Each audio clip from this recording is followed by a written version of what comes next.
But by that time, I was sick and tired of traveling around the world on business. So I went in my first retirement. It lasted about 2 or 3 months. So I bought another business, which I successfully grew. In 3 years, I sold that to another very large organization. Went into retirement again for a couple of months. Then I got approached by Deloitte to see if I'd be interested in heading up a business that they needed to turn around. Like I said, I could have retired, but I'm not one of them people that can. So 10 years ago, we started Global Drone Solutions. We're now the largest drone pilot training company in Australia. And my sales territory at that time was the Middle East, so starting in Damascus, Iran, Iraq, all the way down to New Zealand and Japan and China. And I did that for 15 years. And that's where I really got most of my skill in business. I was very lucky that I got picked up by an American company called Cummins. Now, Cummins is the world's largest diesel engine manufacturer. My first job for 5 years was designing turbochargers, compressor wheels, turbine wheels. So that engineering background.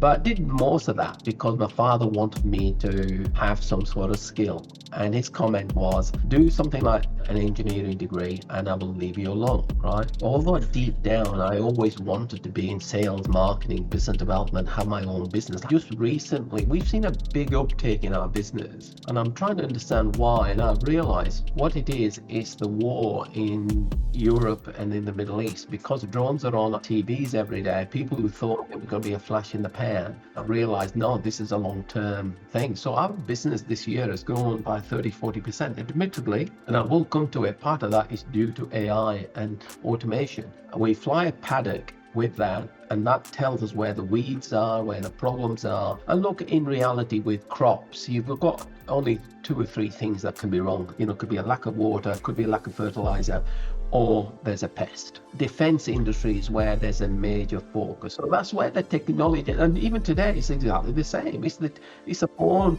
technology, right, that miniaturizing components and sensors, and the drone industry is using. Our ultimate aim at the start was, because you have to take your team along with it as well. And what I basically said, look, we want to double our business this year from January to December, and we're well on plan to do that without taking on more people.